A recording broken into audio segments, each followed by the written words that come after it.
लेकिन सुबह मेरे मित्र से बात हुई, पत्रकार हैं प्रयाग के।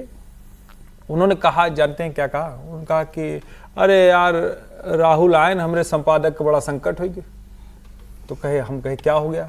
कहे संपादक नहीं निकले। कहें कि अब क्या करें यार, एक पन्ना लगाना पड़ेगा, आया है वो, इतना बड़ा कार्यक्रम किया है, देश का नेता विपक्ष है, लिखे क्या?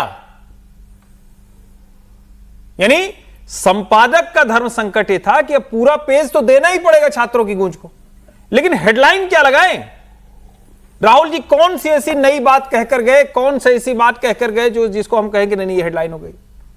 मैंने और कुछ लोगों से बातचीत की तो कहे कि भाई राहुल जी का तो इस शहर से वो नाता है, मैं वो फिरोज गांधी वाली कब्र की बात, मजार की बात नहीं कर रहा हूं, नेहरू जी वाली बात कह रहे हैं, मैं आनंद भवन स्वराज भवन की बात कर रहा हूं। तो लोगों ने कहा वो कनेक्ट भी नहीं बता पाए। वो उम्मीद हम कर रहे थे कि जब यहां वो आए हैं तो इस शहर से वो कनेक्ट बताएंगे जो उनकी दादी, उनके पिताजी, इतनी पीढ़ियों का है ना, 4 पीढ़ी का वहां इतिहास है आनंद भवन और स्वराज भवन का।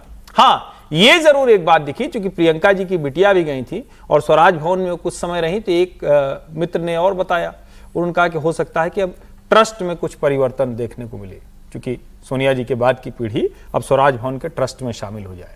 तो ये सारी बातें चली, लेकिन इसमें इतनी बात में किसी ने नहीं कहा कि इससे छात्रों को कोई भला होगा। मैं असली बात यहां कह रहा हूं, किसी ने भी, मैंने ढेर सारे लोगों से बात की, किसी ने भी। कांग्रेस के लिए उनकी उम्मीद से 4 गुना सफल, शहर के लोगों के लिए राहुल गांधी क्या कहने आए थे, क्या करके गए, कोई कनेक्ट नहीं। संपादक के लिए, पत्रकारों के लिए भैया हेडलाइन क्या लगाएं, कोई तो ऐसी बात बोल कर जाते। और जो सबसे बड़ी बात यह है कि अल्टीमेटली छात्रों का मुद्दा कहां है, क्योंकि जब ये कहते हैं कि 2026 से नौकरियां इतनी घट गई, तो भाई 2004 में जो नौकरियां थी उससे कितने गुना नौकरियां बढ़ गई, जरा उसका भी अनुमान लगाना चाहिए। क्योंकि देश में 8.5 करोड़ ईपीएफओ में एनरोल्ड लोग हैं, जो नए जुड़े हैं, उनकी बात मैं कर रहा हूं। तो ईपीएफओ में तो आप तभी एनरोल्ड होंगे जब कमाना शुरू कर देंगे। सरकारी नौकरी तो घटी है, तो मनमोहन सिंह जी के समय में घटने लगी, और छोड़िए अटल जी के समय में घटने लगी थी। लेकिन जो प्राइवेट सेक्टर इतना बड़ा हुआ है, जिसकी वजह से शहर इतनी बड़े से, जिसकी वजह से ये जो जेनजी कहा जा रहा है, सबके हाथ में स्मार्टफोन आ गया, जिसकी वजह से जो जेनजी है उसको सबको डेटा मुफ्त में मिलने लगा, यानी इस कीमत पर मिलने लगा कि मजे से सब चला रहे हैं, जिसकी वजह से भारत में जो ऑटो सेल है वो रिकॉर्ड चली गई जी। तो इतना पैसा आ गया तो सब बेरोजगार थोड़ी ना है। तो राहुल जी का जो कॉन्सेप्ट है उसको समझने की जरा जरूरत है। मैं इसमें एक बात, पहले एक खबर और जोड़ते हुए फिर अनंत जी आपके पास आती हूं। मैं इसलिए डिसअपॉइंटेड हूं क्योंकि उम्मीद जब हम ये करते हैं कि आप छात्रों की बात कर रहे हैं तो जहां पर मसला खड़ा है वहां पर जाकर आप बात करिए। आपको जरूरी नहीं है कि रांची के जयपाल मुंडा स्टेडियम ही आप पहुंच जाइएगा, आप कहीं किसी दूसरे स्टेडियम में खड़े होकर ये गूंज करें, लेकिन रांची में जाकर बोले। तो रांची में छात्र आंदोलन का आज 16वां दिन हो गया है। सुरेंद्र सरकार और प्रोटेस्ट करे छात्रों के बीच में आज तीसरे दौर की बातचीत है और छात्रों में भी अलग अलग गुट बने हुए हैं। आज की इस मीटिंग से जुड़ी हुई एक बड़ी खबर आपको दे दूं, सूत्रों के हवाले से आ रही है। हेमंत सोरेन सरकार जेपीएससी परीक्षा रद्द कर सकती है और सरकार न्यायिक जांच पर राजी भी हो सकती है। रिफॉर्म से जुड़ी हुई मांगों को भी सरकार मान सकती है। छात्रों के डेलीगेशन और सरकार के 4 मंत्रियों के बीच आज की बातचीत अभी खत्म हुई है और थोड़ी देर में बैठक के बाद का अपडेट जो है वो आपके सामने हम भी रखेंगे। सरकार से कल देवेंद्र महतो गुट का डेलीगेशन भी मिला था और अब तक 2 राउंड की बातचीत बेनतीजा रही है। स्टूडेंट डेलीगेशन के मुताबिक पहले सरकार अलग अलग छात्रों के ग्रुप से एक साथ बैठक करना चाहती थी, जिसका मुख्य छात्रों के ग्रुप ने विरोध कर दिया। उन्हें इस बात का डर था कि कहीं ऐसा ना हो जाए कि बाकी जैसे पिछले आंदोलन डीरेल होते रहे हैं, ये भी डीरेल ना हो जाए। इसके बाद फिर अलग अलग ग्रुप से बात होनी शुरू हुई। सरकार ने सिर्फ जेएसएससी रिफॉर्म मंच के छात्रों को बैठक के लिए बुलाया। छात्रों का आंदोलन आज 16वें दिन पर है। छात्र रांची के स्टेडियम में अभी भी बैठे हुए हैं, भूख हड़ताल अब भी जारी है। छात्रों ने सरकार को चेतावनी दी है कि अगर 10 अगस्त तक उनकी मांगों पर सरकार लिखित आश्वासन नहीं देती है तो फिर 10 अगस्त को विधानसभा मार्च होगा। अनंत जी, अब ये बताएं, राहुल गांधी यहां भी तो जा सकते थे, यहां तो वो सरकार में है, यहां जाते नहीं है, छात्रों की बात करते नहीं है। हेमंत सोरेन बात कर रहे हैं लेकिन सोल्यूशन नहीं दे रहे हैं। मीनाक्षी जी, मैं अभी आपको और हर्षवर्धन जी कितने मासूम है ना, इतनी मासूमियत से कह रहे थे कि कांग्रेसियों ने कहा कि उम्मीद से 4 गुना अधिक सफल हुआ। तो क्या है, हर्षवर्धन जी ये अपेक्षा कर रहे थे कि कांग्रेसी कहेंगे कि फ्लॉप हो गया? अब अगर इनके आकलन का आधार कांग्रेस ही है तो कांग्रेसियों के लिए तो ये सफलता का चरम होगा ना, क्योंकि सबसे बड़े नेता आला कमान अगर कोई कार्यक्रम कर रहा है तो ये बड़े मासूम हैं। लेकिन मुझे लगता है कि जिस प्रकार से राहुल गांधी का कल वहां कार्यक्रम हुआ, आप देखिए कितना कितना हैंडसम लग रहा है वो आदमी, जेन जी के लुक में है, शर्ट देखिए, कलर देखिए, उसके स्टाइल देखिए, तो टी शर्ट वाला होता है। अरे सर किस दुनिया में है आप लोग ना? वही है एक्स और वाई वाले जो लोग हैं ना, समझ ही नहीं पा रहे हैं जेन जी को। आप लोग रिपब्लिक ऑफ अंकल में रहते हैं सर।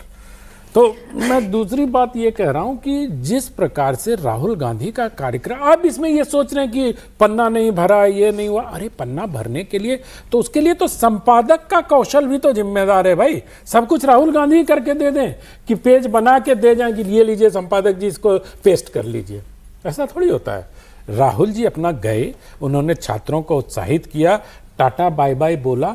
और टाटा बाय बाय वो देखिएगा, अगर झारखंड में, अजीत जी बेहतर बताएंगे झारखंड की बात को, लेकिन अगर झारखंड का आंदोलन समाप्त होता है उसके एक दिन पहले या विधानसभा मार्च के एक दिन बाद राहुल गांधी की एंट्री होगी।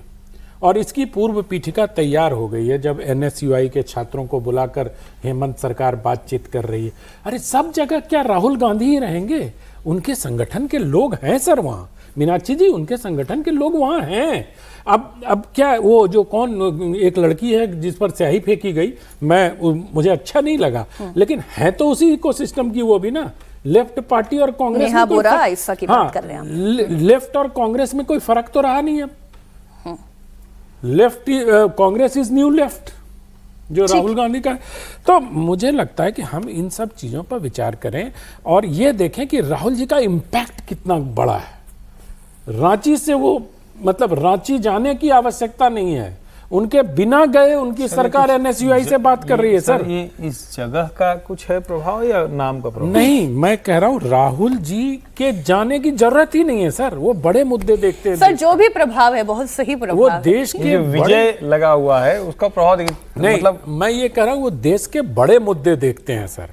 वो प्रधानमंत्री को टाटा बाय बाय कर रहे हैं। अभी जेपीएससी और जेएसएससी मुद्दा उनके लिए उतना बड़ा नहीं हुआ है। जेपीएससी में देखिए, मैं थोड़ी सी एक बात कहना चाहता हूं कि झारखंड में आज की समस्या नहीं है ये। झारखंड के जो पब्लिक सर्विस कमीशन है वो जब से बना है तब से विवादों में है। और मुझे एक चीज और समझ में नहीं आती, राजनीति से अलग हटकर अगर मैं छात्रों की बात करूं, मीनाक्षी जी, कितना 12 या 13 लोग अरेस्ट किए जा चुके हैं, जी, है ना? जी। कितने लोगों पे कार्रवाई हो गई है, उसके जो अध्यक्ष थे उनका इस्तीफा हो गया है। तो इतनी सारी चीजें हो गई हैं, तो इसका मतलब कहीं ना कहीं तो कुछ गड़बड़ हुई है ना? कुछ नहीं, बहुत गड़बड़। और उसी गड़बड़ी के आधार पर 1-2 दिन से मैं छात्रों से बात कर रहा था, महेंद्र यादव जी से बात की, एक मंडल जी हैं उनसे बात की, जो छात्र धरने पर बैठे हैं। उनका कहना है भाई अगर आप गड़बड़ी मान रहे हो, कार्रवाई कर रहे हो, तो पेपर कैंसिल कर दो ना, करना चाहिए। और पेपर कैंसिल करने में कोई ईगो का प्रश्न क्यों बना रहे हैं? ईगो का प्रश्न इसलिए बना रहे हैं कि जो धनराशि के एवज में पद दिए गए हैं, अब वो धनराशि तो लौटानी पड़ेगी। हालांकि आमतौर पर ऐसा होता नहीं है, इन सब चीजों में जो पैसा गया सो गया, लौट के नहीं आता है। लेकिन एक दबाव तो बनेगा ना कि आपने अगर 8 करोड़ रुपए इतने पद बेच के लिए, तो वो 8 करोड़ रुपए तो आपको लौटाने पड़ेंगे ना। जो बीच का कोई सिंह है शायद, वो उसको कोई पता नहीं, मुझे रक्षक सिंह है एक नाम, मुझे एक नाम रक्षक सिंह का है, एक नाम अभय तिवारी का है। अभय उर्फ मनोज तिवारी। अभय तिवारी तो अद्भुत कैरेक्टर है सर, मतलब कितने पद हैं उसके पास, वो सरकारी नौकरी। मैं तो कह रही हूँ सर, जो जेपीएससी के चेयरमैन भी थे, जैसे ही आरोप लगने लगे तो चुप्पे से उन्होंने भी इस्तीफा देके वो किनारे हो गए। इतने समय तक आप मुख्य सचिव रहे। एक जरूरी लाइन नहीं तो रह जाएगा, इसमें हम लोग उसकी बात भूल जा रहे हैं। हेमंत सोरेन सरकार बहुत गंदा खेल खेल रही है, क्योंकि उन्हीं के पास डिपार्टमेंट ऑफ पर्सनल है, स्कूली शिक्षा जुड़ा मसला। इसलिए वो क्या कर रहे हैं, छात्रों को बांट रहे हैं, एनएसयूआई को बुलाकर डील कर रहे हैं, कम्युनिस्टों को बुलाकर आंदोलन को खराब करा रहे हैं, इसीलिए पहले लाकर। और नेहा बोरा पर जो स्याही फेंकी गई, भाई किसी ने उनके साथ मारपीट हो तो की नहीं। आप तो लोकतंत्र में पता नहीं क्या क्या कर रहे थे जंतर मंतर पर, यहाँ तो बच्चे ने सिर्फ स्याही फेंकी। लेकिन मैं उसकी भी आलोचना करती हूँ सर, मैं उसकी भी आलोचना करती हूँ, जो जंतर मंतर पर हुआ, जो स्याही फेंकी गई, मैं उसकी भी आलोचना करती हूँ।